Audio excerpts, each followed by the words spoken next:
지금 이 영상을 보고 있는 바로 이 순간에도 약 6만 년 전 조상들이 살던 방식과 거의 똑같이 살아가는 공동체들이 있습니다. 전화기도 없고 인터넷도 없고 현대의학도 없습니다. 어떤 이들은 자동차를 한 번도 본 적이 없고 도시가 실제로 존재한다는 사실조차 모릅니다. 이들은 지구에서 가장 외딴 곳에 사는 부족들입니다. 당신을 둘러싼 모든 동물과 도구, 강과 나무, 바위 하나까지도 살아있는 영혼을 지니고 있습니다. 인도네시아 서부 수마트라의 깊은 열대우림 속에 숨어 사는 멘타와이 사람들에게 이런 정령 신앙은 삶의 중심 그 자체입니다. 그들은 인간과 영혼 사이의 균형이 깨지면 병과 큰 불행이 찾아온다고 믿습니다. 자연과 이루는 이 깊은 조화는 그들이 수천 년 동안 살아남게 해준 힘이었지만 오늘날 그 오래된 전통은 매우 가슴 아픈 시험을 받고 있습니다. 지난 1970년대에 인도네시아 정부는 문명화 정책을 시작하며 이 가족들을 강제로 국가가 만든 마을로 옮겼습니다. 전통 문신과 토착 의복은 엄격히 금지되었고 선교사들은 그들의 영적 믿음을 기독교로 바꾸려 했습니다. 지금은 일부가 현대 사회에 적응해 살아가지만 또 다른 이들은 외딴 지역에서 전통적인 생활 방식을 지키기 위해 버티고 있습니다. 한번 이런 풍습이 사라지면 다시 되찾을 수 없다는 사실을 그들은 너무 잘 알고 있기 때문입니다. 그들의 하루 생존은 세대를 넘어 전해진 놀라운 사냥 기술에 달려 있습니다. 그들은 오직 카누만 타고 복잡한 강줄기를 오가며 가장 중요한 먹거리인 사고야자를 채취하고 빽빽한 숲의 나무 위 공간에서는 취관과 독화살로 사냥합니다. 그들의 집 역시 매우 흥미롭습니다. 온 가족이 함께 우마라고 불리는 거대한 공동 가옥에서 살아갑니다. 이 집들은 정글에서 얻은 재료만으로 지은 놀라운 건축물로 높은 기둥 위에 세워져 야생동물과 갑작스러운 홍수 그리고 밤에 숲바닥을 떠도는 영혼으로부터 사람들을 지켜주도록 만들어졌습니다. 더 놀라운 것은 몸을 바꾸는 전통에 대한 그들의 강한 의지입니다. 성인이 된 모든 사람은 전신 문신을 받기 위한 힘든 통과 의례를 거칩니다. 이 문신은 그들의 시족과 업적 그리고 특정 동물과의 관계를 보여주는 영적인 지도와도 같습니다. 시파티티라고 불리는 문신사는 현대식 바늘이 아니라 나무 막대와 가시를 사용해 문신을 새기며 이 고통스러운 과정은 조상과 이어지기 위해 여러 해에 걸쳐 진행됩니다. 그들의 미의 기준도 매우 강렬합니다. 멘타와이 여성들은 일부러 이를 상어처럼 뾰족하게 깎습니다. 이 풍습은 힘을 뜻하며 인간의 아름다움을 자연과 최상위 포식자의 힘에 맞추는 상징이기도 합니다. 전신 문신과 상어처럼 뾰족하게 다듬은 이빨 가운데 여러분은 어떤 전통이 더 인상적으로 느껴졌나요? 댓글로 알려주세요. 이제 에티오피아 남부 오모 계곡으로 가서 무르시 사람들을 만나보겠습니다. 이 반유목 집단에게서는 단순한 가축이 아니라 정체성과 부, 그리고 결혼을 위한 중요한 연결을 뜻하는 존재로 그들 세계의 절대적인 중심입니다. 그들의 삶 전체는 소떼와 수수 재배에 기대어 돌아갑니다. 남자들은 자신이 가장 아끼는 소를 위해 따로 노래를 만들기도 하고 수많은 풍습 역시 인간과 동물 사이의 이 깊은 관계를 바탕으로 이루어집니다. 젊은 총각이 결혼을 원한다면 협상 전체는 그가 신부의 가족에게 몇 마리의 소를 내놓을 수 있는지에 달려 있습니다. 결혼할 자격이 있고 공동체의 존중을 받을 만한 사람임을 증명하기 위해 결혼하지 않은 종교 젊은 남성들은 동가 또는 타기네라고 불리는 거친 결투 의식에 참여합니다. 우기가 되면 열리는 축제에서 수백 명의 사람들이 모여 길이가 거의 2미터에 이르는 나무 막대를 들고 싸우는 총각들을 지켜봅니다. 참가자들은 흰 점토로 복잡한 무늬를 몸에 그리고 가진 힘을 모두 쏟아부으며 막 섭니다. 이렇게 예상된 상처를 견디는 일은 그들의 엄청난 용기와 뛰어난 신체 능력을 보여주는 증거입니다. 여성들도 인간의 인내를 시험하는 믿기 어려운 과정을 겪습니다. 만약 여러분이 거대한 입술판을 착용한 사람들의 사진을 본 적이 있다면 아마 무르시 사람들을 본 것일 수 있습니다. 15살에서 18살 사이에 어린 소녀들은 데비 아투고인이라 불리는 매우 고통스러운 시술을 받습니다. 아래 입술을 뚫고 나중에 영구적인 손상이 생기지 않도록 여러 달 또는 여러 해에 걸쳐 천천히 늘리며 나무나 점토로 만든 전통판을 끼웁니다. 가장 큰 것은 지름이 약 20cm에 이를 수도 있습니다. 이 극심한 과정을 끝까지 해내는 것은 한 여성이 공동체의 온전한 구성원으로 인정받기 위해 필요한 인내와 강인함을 지녔다는 뜻이 됩니다. 이 복잡한 문화는 이제 현대 관광에 영향을 받고 있습니다. 경치가 좋은 몇몇 마을은 무르시 사람들이 전통 얼굴 장식과 화려한 의복, 크게 늘린 입술판을 착용한 채 돈을 받고 관광객 앞에서 사진을 찍는 방식에 적응했습니다. 하지만 카메라와 돈을 내는 방문객들로부터 멀리 떨어진 곳에는 거의 손대지 않은 공동체들도 여전히 남아 있습니다. 이런 외딴 집단은 자급자족과 물물 교환에 의지하며 오래된 전통을 조용히 지켜가고 있고 땅과 소에 대한 신성한 연결도 계속 유지하고 있습니다. 서파푸아의 깊은 정글에서 살아가는 코로와이 사람들은 때로는 코록이라고도 불리며 정글 바닥에서 30m가 넘는 높이에 매달린 집에서 살면서 말 그대로 하늘 위에 문명을 세웠습니다. 한 그루의 나무 줄기로 만든 좁은 사다리를 타고 여러 겹의 숲 꼭대기를 지나 바람에 살짝 흔들리는 집까지 올라간다고 상상해 보십시오. 그 집은 지면에서 약 30m 높이에 있습니다. 여러분은 그렇게 올라갈 수 있겠습니까? 예, 아니오로 댓글에 남겨주세요. 카얄이라고 불리는 이 집들은 정글의 재료만으로 지은 놀라운 건축물입니다. 거대한 반얀나무나 단단한 철목을 중심 기둥으로 쓰고 바닥은 사고야자 줄기로 만들며 지붕은 사고야자 잎을 엮어서 덮습니다. 집을 짓는 데는 몇 주가 걸리기도 하며 대가족 전체가 함께 참여해야만 완성할 수 있습니다. 그렇다면 왜 그들은 이렇게 높은 곳에 살까요? 이런 높이는 여러 중요한 목적을 가집니다. 멧돼지나 악어 같은 야생동물로부터 몸을 지켜줍니다. 우기에 찾아오는 홍수로부터도 안전하게 해줍니다. 또 위험한 존재나 사냥감을 더 빨리 발견할 수 있는 유리한 시야를 제공합니다. 그리고 코로와의 믿음에 따르면 높은 곳은 영혼의 세계와 더 가깝고 땅에 머무는 사악한 영들로부터는 더 멀리 떨어진 자리이기도 합니다. 코로와이는 사고 야자를 중심으로 자신들의 문화를 완전히 세워왔습니다. 줄기에서는 주식의 바탕이 되는 전분을 얻고 잎은 집의 지붕과 벽이 되며 섬유는 밧줄과 가방, 옷으로 다시 태어납니다. 아이들은 아주 어릴 때부터 어떤 사고야자가 가장 좋은지 알아보는 법과 한 그루의 나무에서 최대한 많은 영양을 얻는 법을 배웁니다. 그들의 사냥 능력도 정말 놀랍습니다. 코로와이 남성들은 높은 집 위에서 치명적일 만큼 정확하게 화살을 쏘며 대부분의 사람들은 빽빽한 숲속에서 보지도 못할 멧돼지와 화식조를 사냥합니다. 그들은 집 아래의 얕은 물길에서 통하는 독특한 물고기 잡는 기술도 발전시켰고 아이들은 올림픽 선수도 감탄할 만한 활쏘기 기술을 어린 시절부터 익힙니다. 하지만 오늘날의 코로와이를 하나의 똑같은 공동체로 이해해서는 안 됩니다. 그들은 같은 땅 안에서 함께 존재하는 두 세계를 보여줍니다. 강 가까운 곳이나 접근하기 쉬운 지역에 사는 일부 씨족은 이미 바깥 세상과 접촉해 왔습니다. 이런 집단은 강철, 마체테 같은 현대식 도구를 받아들였고 공장에서 만든 옷을 입으며 통제된 관광 프로그램에도 참여합니다. 이 공동체의 젊은 세대는 처음으로 스마트폰과 시장, 현대의학을 접하고 있습니다. 그들은 전통 지식과 새로운 기회를 어떻게 함께 가져갈지 배우며 겉으로 보기에는 조용하고 평화로운 방식으로 현대성 쪽으로 이동하고 있습니다. 하지만 더 깊은 숲속으로 들어가 이미 난 길과 휴대전화 신호가 닿는 지역을 지나면 전혀 다른 현실이 나타납니다. 그곳에는 수세기 전 조상들과 똑같은 방식으로 살아가는 코로와이 집단이 있습니다. 그들은 여전히 전통 활과 창을 사용하고 외부인은 거의 이해할 수조차 없는 오래된 금기와 사회 규범을 따르며 살아갑니다.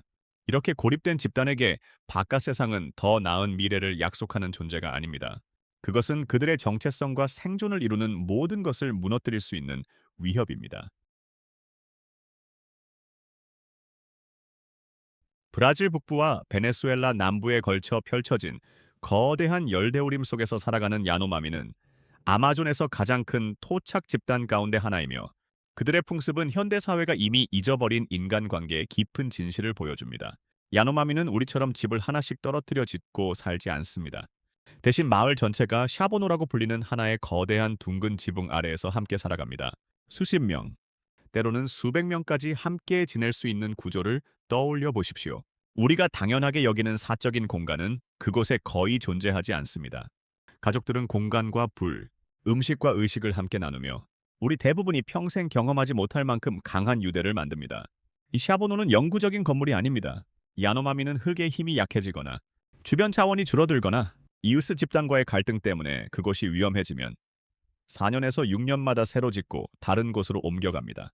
이런 이동 생활 방식은 그들이 수천 년 동안 환경을 고갈시키지 않고 열대우림에서 지속적으로 살아갈 수 있게 해주었습니다.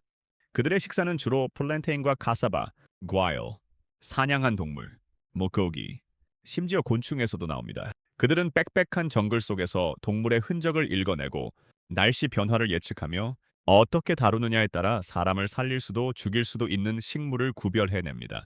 하지만 야노마미를 진짜로 특별하게 만드는 것은 죽음을 대하는 방식입니다. 대부분의 문화에서 죽음은 숨겨지고 정리되고 일상에서 멀리 치워집니다. 그러나 야노마미에게 죽음은 존중받고 기억되며 마지막에는 가장 가까운 방식으로 공동체 안에서 다시 나누어집니다. 야노마미 사람이 세상을 떠나면 시신은 땅에 묻히거나 멀리 떨어진 시설에서 화장되지 않습니다. 대신 몇 주 동안 바람에 드러낸 채에 두어 자연스럽게 분해되게 합니다. 그 뒤 가족들은 남은 뼈를 조심스럽게 모아 태우고 그 재를 바나나 퓨레와 섞습니다. 이렇게 해서 누구도 진짜로 부족을 떠나지 않습니다. 죽은 사람은 멀리 떨어진 다른 세상으로 사라지는 것이 아닙니다. 가장 사랑했던 사람들의 몸 안에서 계속 이어집니다. 야노마미는 수천 년 동안 이런 삶을 유지해 왔지만 오늘날 그들은 한 세대 안에 삶 전체를 무너뜨릴 수 있는 위협에 직면해 있습니다. 수만 명에 이르는 불법 금광 채굴자들이 야노마미 영토로 들어왔고 그들은 환경 파괴와 함께 부족이 면역을 가지지 못한 질병까지 가져왔습니다. 이 채굴자들은 강을 수은으로 오염시키고 야노마미가 중요한 단백질 공급원으로 삼는 물고기를 해치며 공동체 전체를 무너뜨릴 수 있는 말라리아 같은 질병도 퍼뜨립니다. 최근 몇 년 동안 브라질 정부는 야노마미 공동체를 덮친 굶주림과 질병, 환경 파괴 때문에 보건 비상사태를 선포하기도 했습니다. 수천 년 동안 자라와 사람들은 인도의 안다만 제도에서 완전히 고립된 차에 살아왔습니다. 그들은 손으로 만든 활과 화살로 멧돼지를 사냥하고 맹그로브 가을에서 물고기를 잡으며 현대인들에게는 거의 마법처럼 보일 만큼 자연과 직접 이어진 삶의 방식을 지켜왔습니다. 자라와의 인구는 약 400명에서 500명 정도에 불과해 지구에서 가장 규모가 작은 토착 집단 가운데 하나입니다. 그들은 자신들이 사는 섬 환경에 대해 수천 년 동안 쌓아온 지식을 바탕으로 뛰어난 사냥과 생존 기술을 발전시켰습니다. 빽빽한 정글 속에서도 동물의 흔적을 따라갈 수 있고 식물의 미세한 변화를 보고 날씨를 예측하며 자연 재료로 자신들에게 꼭 맞는 도구를 만들어냅니다. 하지만 오랜 시간 동안 관광객들은 그들을 인간 사파리의 동물처럼 대했습니다. 관광버스는 자라와 지역을 천천히 지나갔고 관광객들은 카메라를 들고 창문 밖으로 몸을 내민 채 원시적인 사람들을 보기만을 기다렸습니다. 이 관광객들은 자라와를 더 가까이 끌어들이기 위해 과자와 바나나, 다른 음식들을 던졌습니다. 그들은 자라와를 복잡한 문화와 존엄을 가진 인간이 아니라 동물원에 있는 동물처럼 대했던 것입니다. 상황은 결국 국제인권단체들의 관심을 끌 정도로 심각해졌습니다. 인간 사파리라는 관행은 결국 금지되었지만 자라와 사회가 입은 상처는 이미 남아 있었습니다. 외부와의 접촉은 자라와에게 면역이 없는 질병을 가져왔고 전통적인 사회 구조를 흔들었으며 외부 자원에 의존하는 문제까지 만들었습니다. 오늘날 인도 정부는 자라와를 두고 매우 복잡한 고민에 직면해 있습니다. 일부 관리들은 현대 사회와의 통합이 의료와 교육을 제공하고 착취로부터 그들을 보호할 수 있다라고 주장합니다. 그들은 현대 의학의 장점과 자라와 아이들이 교육을 통해 얻을 수 있는 기회를 강조합니다. 하지만 다른 전문가들은 강제적인 통합이 단 한 세대 안의 자라와 문화를 완전히 무너뜨릴 수 있다고 경고합니다. 그들은 현대 사회에 빠르게 편입된 다른 토착 집단들에게 무슨 일이 벌어졌는지 이미 보아왔습니다. 언어의 상실, 전통 지식의 상실, 조상의 땅과의 연결 단절, 그리고 많은 경우 정체성과 삶의 목적까지 잃어버렸습니다. 자라와 사람들 스스로도 이 문제를 두고 의견이 갈려 있습니다. 일부는 바깥 세상과 더 많은 접촉을 선택해 힌디어를 배우고 정부 관계자들과 제한적인 교류에 참여하고 있습니다. 반면 다른 이들은 더 깊은 숲속으로 물러나 전통적인 삶을 지키며 외부와의 접촉을 완전히 피하고 있습니다. 페루 아마존 기슭곳 마드레데 디오스 강의 외딴 강가에는 현대 세계에 막서는 저항의 상징이 된 사람들이 살고 있습니다. 마슈코 피로는 노몰레라고도 불리며 남아메리카에서 가장 큰 비접촉 집단으로 알려져 있습니다. 약 600명에서 750명 사이의 마슈코 피로가 마누 국립공원과 그 주변 지역에 흩어져 있는 이동식 시족 단위로 살아가는 것으로 추정됩니다. 그들은 야자 잎으로 만든 임시 거처에서 생활하는 유목형 수렵 채집인입니다. 수세기 동안 거의 변하지 않은 계절의 흐름에 따라 영토 안을 끊임없이 이동하며 살아갑니다.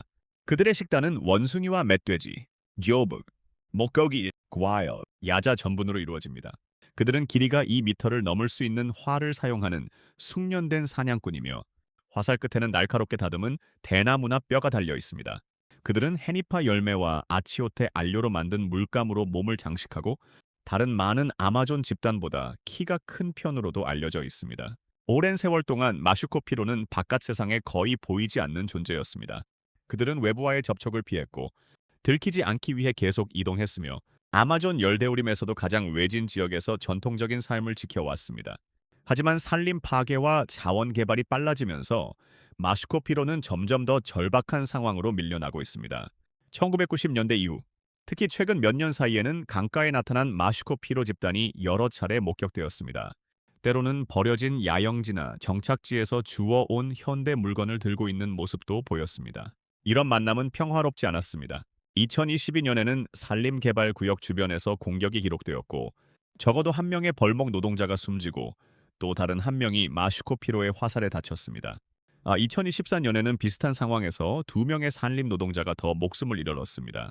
그리고 그들이 그렇게 방어적인 태도를 보이는 데에는 충분한 이유가 있습니다. 역사 문서에 따르면 20세기 초 아마존 고무 붐 시기에 마슈코피로는 자원 개발을 위해 그들의 땅을 비우려 했던 무장 정착민들에게 학살을 당했습니다. 그 이후 그들은 가장 극단적인 생존 전략을 선택했습니다. 현대 세계에서 완전히 사라지는 것이었습니다. 하지만 현대 세계는 그들을 가만히 두지 않았습니다. 2020년 이후 마슈코피로의 조상 영토 핵심 지역, 특히 마누 국립공원과 맞닿아 있는 구역에서는 200km가 넘는 정글이 사라졌습니다. 불법 채굴은 강을 수은으로 오염시키고 있습니다.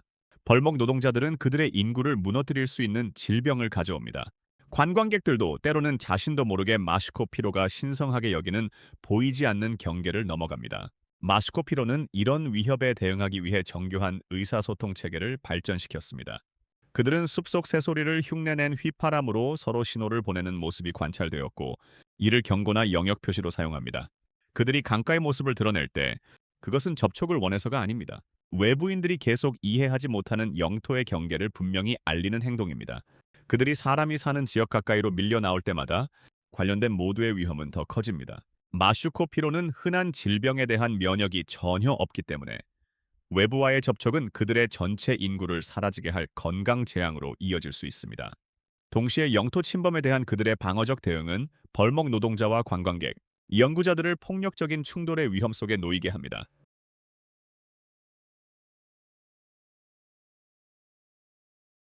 벵골만 한가운데 열대 폭풍과 깊은 바다에 둘러싸인 곳에는 세계화에 대한 인간의 저항이 가장 극단적으로 드러나는 섬이 있습니다. 북센티널 섬은 하늘에서 보면 손대지 않은 열대 낙원처럼 보이지만 그곳에 사는 존재는 아주 소수의 사람만이 목격했고 살아 돌아와 그것을 설명한 사람은 더 적습니다. 센티널리스 사람들은 약 6만 년 동안 북센티널 섬에서 살아온 것으로 추정됩니다. 그래서 그들은 단순한 인류학적 호기심의 대상이 아니라 인류의 가장 오래된 과거와 직접 이어지는 연결고리이기도 합니다. 그들은 네안데르탈인이 아직 유럽을 걷고 있던 시기부터 그 섬에 자리 잡고 있었고 농업이 생기기 전, 오늘날 우리가 문명이라고 부르는 어떤 체계도 등장하기 전부터 그곳에 있었습니다. 그리고 그들은 인간 역사에서 거의 전례가 없을 만큼 꾸준하고 단호하게 고립을 지켜왔습니다. 모든 접촉 시도는 즉각적이고 거친 저항으로 돌아왔습니다. 센티널리스는 단지 고립을 선호하는 것이 아닙니다. 그들은 치명적일 정도로 확실하게 그것을 지켜냅니다. 그들의 언어는 알려진 다른 어떤 언어와도 관계가 없으며 지금까지도 해독되지 않았습니다. 그들의 문화는 그들의 정글만큼이나 닫혀 있고 접근하기 어렵습니다. 그들은 농사를 짓지 않고 금속을 다루지 않으며 단순한 피난처를 넘는 영구적인 구조물도 만들지 않습니다. 하지만 그들은 무엇보다 한 가지 기술을 완벽하게 익혔습니다. 현대 세계 전체를 향해 단호하게 아니라고 말하는 기술입니다. 1974년 한 내셔널 지오그래픽 촬영팀이 배에서 그들을 촬영하려 했고 해변에는 코코넛과 도구, 심지어 죽은 돼지까지 선물로 남겨두었습니다. 센티널리스의 반응은 즉각적이고 분명했습니다. 촬영 감독의 다리에 화살이 박힌 것입니다. 그것은 선물도, 접촉도, 바깥 세상에 가져온 그 어떤 것도 원하지 않는다는 그들만의 분명한 메시지였습니다. 그 메시지는 그 후 수십 년이 지나도 바뀌지 않았습니다. 2006년에는 두 명의 현지 어부가 개를 잡다가 잠이 들어 배가 센티널리스의 바다로 떠밀려 갔습니다. 새벽이 되자 부족은 그들을 처리했고 시신은 다른 침입자들에게 경고를 보내려는 듯 바다에서 보이는 말뚝 위에 올려졌습니다. 인도 해안 경비대가 헬리콥터로 시신을 회수하려 했을 때 항공기는 빗발치는 화살 공격을 받아 조종사들이 철수할 수밖에 없었습니다. 그 이후 누구도 다시 회수를 시도하지 않았습니다. 센티널리스의 영역에서는 하늘조차 안전하지 않습니다. 2004년 쓰나미 이후 인도 해군 헬리콥터가 생존자가 있는지 확인하기 위해 섬 상공을 날았을 때에도 센티널리스는 하늘로 화살을 쏘며 항공기를 떨어뜨리려 했습니다. 그 이후 인도 정부는 엄격한 방침을 유지하고 있습니다. 북센티널 섬에서 오해리 이내로 접근하는 것은 법으로 금지되어 있습니다. 이것은 단지 방문객을 보호하기 위한 조치만은 아닙니다. 센티널리스와의 접촉이 그들 자신에게도 재앙이 될 수 있다는 사실을 인정한 결과이기도 합니다. 그들의 면역 체계는 흔한 바이러스와 세균, 질병에 한 번도 노출된 적이 없습니다. 단순한 독감조차 그들 전체를 무너뜨릴 보건 재앙이 될 수 있습니다. 이 경우 거리두기는 배제가 아닙니다. 그것은 서로를 지키는 일이며 다른 세상이 어떻게 생각하든 지금의 방식 그대로 살아가기를 선택한 사람들에 대한 존중이기도 합니다. 이 일곱 부족은 한 번 잃어버리면 다시는 되찾을 수 없는 것을 보여줍니다. 그것은 인류의 가장 깊은 과거와 직접 이어지는 연결이며 인간다움이 무엇인지 이해하는 또 다른 방식입니다. 그들은 수천 년에 걸쳐 생존 전략과 사회 체계, 그리고 자신을 둘러싼 환경과의 관계를 다듬어 왔습니다. 여러분은 어떻게 생각하나요? 고립된 부족들은 현대 의료나 교육을 받지 못하더라도 끝까지 고립된 채 살아갈 절대적인 권리를 가져야 할까요? 아니면 우리가 현대 문명의 혜택을 그들에게 제공해야 할 책임이 있을까요? 아래 댓글로 여러분의 생각을 들려주시고 이 부족들 가운데 어떤 집단이 가장 놀라웠는지도 알려주세요. 그리고 다음 영상에서 다시 만날 수 있도록 구독과 알림 설정도 잊지 말아주세요. 오늘 끝까지 함께 해주셔서 진심으로 감사합니다. 즐겁게 보셨기를 바랍니다. 여러분의 응원은 저희에게 정말 큰 힘이 됩니다. 여러분 모두에게 좋은 일이 가득하길 바랍니다. 시청해주셔서 감사합니다. 댓글을 남겨주시고 좋아요와 구독 버튼을 눌러주세요. 앞으로 더 재미있는 영상으로 찾아뵙겠습니다. 다음 영상에서 만나요.